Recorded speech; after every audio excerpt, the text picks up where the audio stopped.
Bonjour à tous. Très heureuse de vous revoir. Situé à une trentaine de kilomètres du centre de Hanoï, le village de Chiang Sơn dans la commune éponyme district de Thạch Thất est célèbre pour sa menuiserie artisanale. Dans le focus de cette semaine, nous vous invitons à découvrir ce village et rencontrer les artisans de Chiang Sơn. Ces menuisiers de talent s'efforcent de préserver ce métier traditionnel avec passion. Mais tout d'abord, place à l'actualité de la semaine.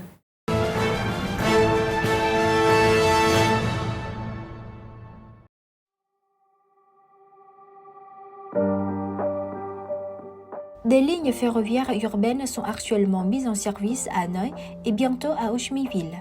Dans ces grandes agglomérations au centre-ville congestionné, elles apparaissent comme la clé de voûte de la mobilité urbaine du futur. Tel est le thème abordé dans l'hebdomadaire Le Courrier du Vietnam numéro 35.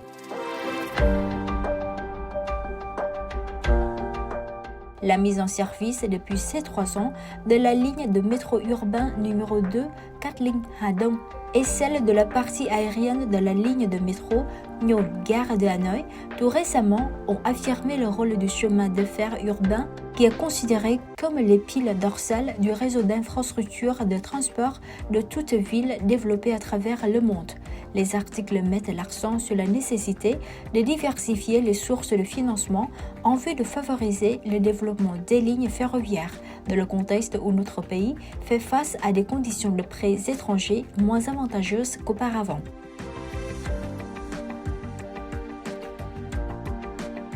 En particulier, ce numéro salue également la mise en service officielle de la partie aérienne de la ligne numéro 3 de métro de Hanoï après 15 ans de travaux.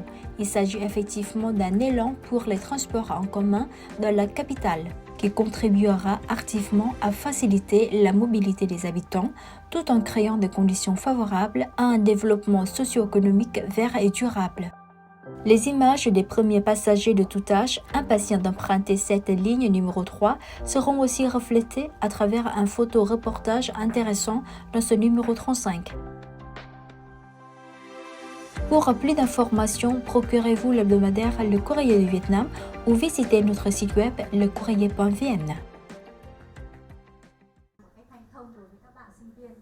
Le 21 août, des représentants du Courrier du Vietnam, dont la rédactrice en chef adjointe Đoàn Y Vi, se sont rendus à l'Université de Hanoï et à l'Université Phenica pour présenter à leurs étudiants la 9e édition du concours Jeunes reporters francophones organisé par ce seul journal en langue française du Vietnam. Une centaine d'étudiants étaient réunis dans la salle de conférence de l'Université de Hanoï et ont posé des questions liées au thème et au règlement du dit concours. Lors des éditions précédentes, de nombreux candidats venus de cet établissement avaient été primés avec des articles de qualité. Tu Huynh, ancienne étudiante, avait remporté le prix de l'étudiant talentueux, décerné par l'Agence universitaire de la francophonie, AUF, en 2022. Elle a partagé ses expériences, espérant que de nombreux étudiants de l'université seraient présents à la cérémonie de remise des prix de cette année. Le même jour, la rédactrice en chef adjointe a aussi eu la séance de travail avec la direction de l'université Phenica et son département de français.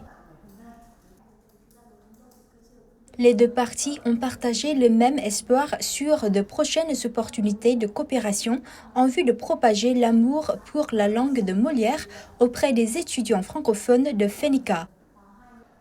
Et ceux-ci ont exprimé leur hâte de participer pour la première fois à un concours dédié exclusivement aux jeunes francophones au Vietnam et dans la région.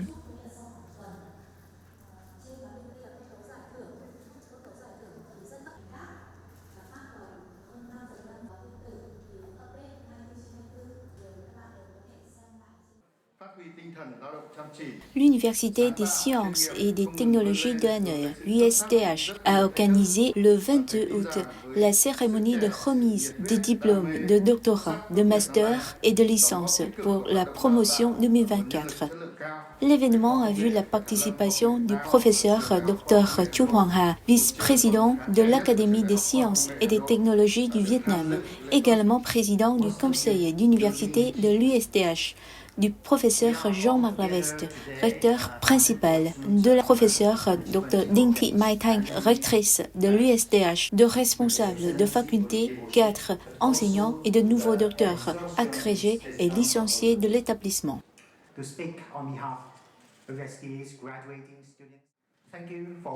Prononçant le discours d'ouverture, le professeur Dr Chu Huangha a adressé ses félicitations aux nouveaux diplômés et de sincères remerciements aux parents des étudiants qui ont fait confiance en l'USDH et l'ont choisi comme lieu d'étude de leurs enfants. La cérémonie de remise des diplômes est une étape importante et significative dans la vie académique des étudiants. C'est l'occasion pour les nouveaux diplômés d'emmagasiner de beaux souvenirs et de constater les efforts exceptionnels qu'ils ont déployés pendant leur séjour à l'USDH pour se préparer au prochain chapitre de leur parcours.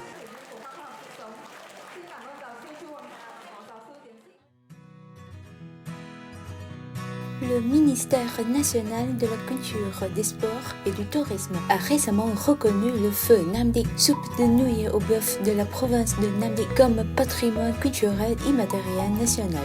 Figurant dans la catégorie savoir populaire, le feu Nam Dik répond aux critères de représentation de la communauté et de l'identité locale. Il reflète également la diversité culturelle et la créativité humaine transmise de génération en génération, la possibilité de renaissance et d'existence à long terme, ainsi que le consensus, la nomination volontaire et l'engagement de la communauté locale à la sauvegarde.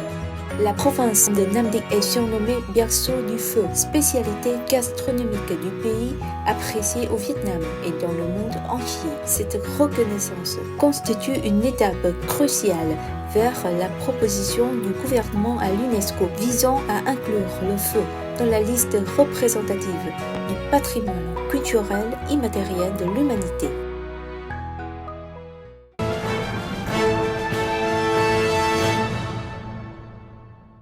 Chiang Saen est un village de menuiserie renommé depuis longtemps. Les meubles de Chiang Saen sont d'ailleurs omniprésents à travers le pays. Les artisans du village ont laissé leur empreinte sur de nombreux ouvrages architecturaux du pays, qu'il s'agisse de maisons communales du village ou de pagodes célèbres. Malgré les hauts et les bas, les habitants de Chiang Saen préservent encore aujourd'hui l'art de la menuiserie et vivent de ce métier.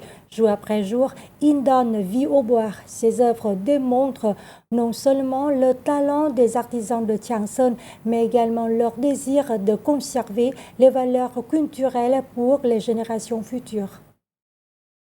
Situé à une vingtaine de kilomètres à l'ouest de Hanoï, le village de Chiang Saen, district de Thạch Thất, est depuis longtemps réputé pour sa menuiserie traditionnelle. Les habitants de Chiang Saen conjuguent leurs efforts pour préserver ce métier à travers le temps. Dans chaque ruelle du village, on peut témoigner de l'acharnement des artisans à créer les produits en bois. Le nom de Chiang Saen était à l'origine Lang Chang, village de Chiang, en écriture démotique. Il vient du nom d'un outil de menuiserie traditionnelle, le Chang Chai.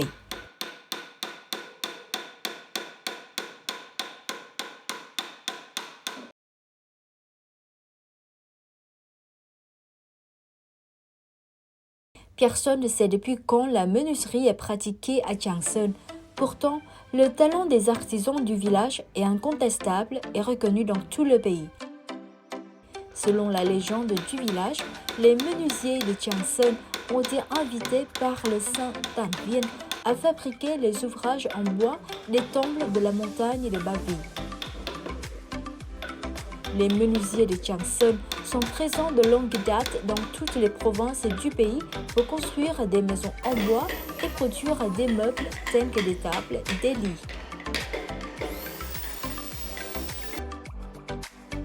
Les artisans villageois ont plus particulièrement laissé leur empreinte sur nombre d'ouvrages architecturaux du pays, que ce soit des maisons communales des villages ou des pagodes célèbres telles que celle de Tay Phương, district de Thạch Thất, ville de Hanoï.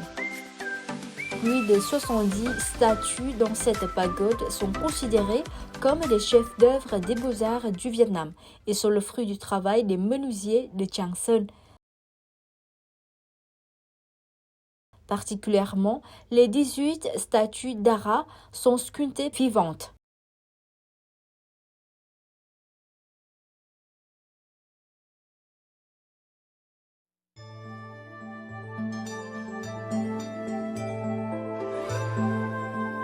Từ xưa đến nay thì ngay như trong một số tác phẩm văn học cũng đã nói lên và thể hiện được cái sản phẩm. Le talent des menuisiers de Changsun est glorifié dans des œuvres littéraires depuis très longtemps et les ouvriers de notre village ont participé à la construction du temple dédié au saint Tang Bien. Là ngày xưa là người thợ mộc Tràng Sơn đã lên đấy và xây dựng đền đài ở trên đấy. Bây giờ vẫn còn lại ở trong sách vở.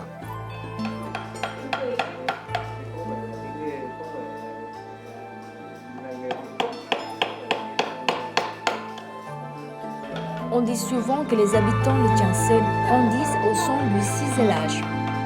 L'artisan Nguyễn Đức Hải exerce la menuiserie depuis des dizaines d'années.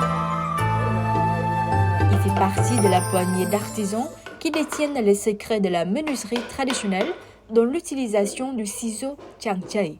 Cet outil permet de ciseler les lignes souples et subtiles. Cependant, il est difficile à le maîtriser et seuls les menuisiers les plus chevronnés peuvent l'utiliser. Peu d'ouvriers peuvent travailler au ciseau changchai. Actuellement, on utilise ce ciseau pour remplacer le changchai. Or, les résultats sont alors bien inférieurs car le changchai donne des lignes très fines.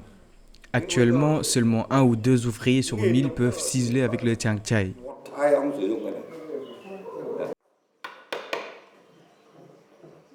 Quoique déjà à un âge avancé, l'artisan Hai est encore plongé dans la menuiserie.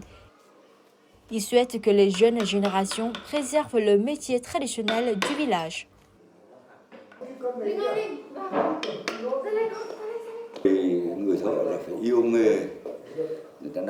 Pour pratiquer la menuiserie, l'ouvrier doit avant tout aimer sincèrement ce métier.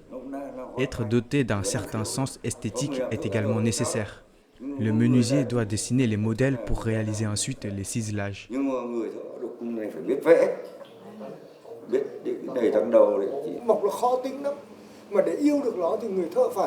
Pour pratiquer la menuiserie, les ouvriers doivent se perfectionner dans ce métier en acquérant les connaissances nécessaires, sans oublier de rester fidèle à ce métier.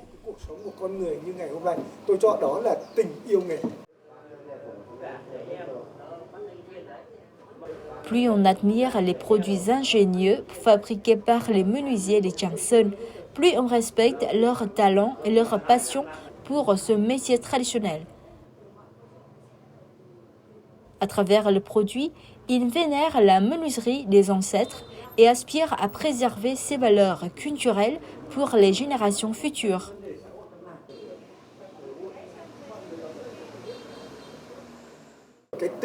C'est un grand honneur pour nous d'avoir hérité de nos ancêtres l'art traditionnel de la menuiserie. Nous sommes tous fidèles à ce métier et notre village jouit d'un contingent d'ouvriers chevronnés. Notre tâche consiste à utiliser les progrès de la technologie moderne pour développer davantage la menuiserie traditionnelle. Pour moi, c'est une mission assez conséquente. En se promenant dans le village de Changsun, en rencontrant les artisans locaux et en écoutant leurs histoires, on comprend que la menuiserie n'est pas un métier facile et qu'elle fait partie intégrante de cette localité.